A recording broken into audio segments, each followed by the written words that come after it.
pretty surprised, I gotta tell you, to see your Instagram post from earlier this year. You basically wrote a note to your dad. And you said, you know what, I don't know you, I have no idea who you are, but because of you is part of the reason I am who I am today. The fuel that I use, you not being there, it's part of the reason I grew up to become who I am. What made you decide to go out like that? I don't know, but I think it's the truth. I think, my whole life growing up, I think I just kind of always said, why me? Why me? Why didn't my dad want to be around? I feel like I'm a pretty cool kid. I'm a good kid. Why wouldn't he want to be around for me? And then as I got older and kind of had my own family, I started to think, the reason he wasn't there is the reason why I became so strong mentally, so loving to my mother. And I am who I am today because he wasn't there, because I use it as motivation. Everything that I've gained, he has a role in that because I used it. Welcome to the field of fatherhood.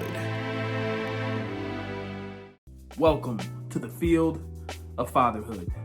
My name is Kevin with fatherfigureonline.com. Here we got the king, Lebron James, talking about his dad and the fact that his dad wasn't there. Not a new story, something we've seen over and over. But what I want you to think about here in this video is the fact that whatever you do, good or bad, your children are going to use it, okay?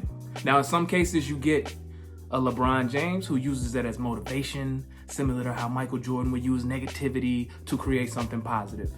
I hate to say it, but more often than not, the cycle continues, the pattern continues. A lot of times, however you are is how they end up being. So this is actually more of a rare case. In theory, it makes sense. You would think that I don't want to do what my dad did if you did something horrible, right? Like we're never there.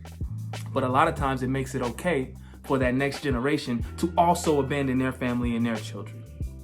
So think about the decisions you're making when it comes to how involved you are or how involved you're not, and what that looks like for the next generation, meaning your grandchildren. Because while this is wonderful that LeBron James decided to break the cycle and be a total different, you probably hear my kids in the background, but that's neither here nor there. It's wonderful that LeBron attempted to break the cycle. Too often, that's not the case. Do you need more advice like this? Have you been struggling with an issue around fatherhood and relationships that you could use some help on? Click the link in the bio if you're on Instagram. Click the link in the box if you're on YouTube. Purchase a one-on-one coaching session from me or one of the licensed professionals on my team. Being great is a choice. I'm off the field.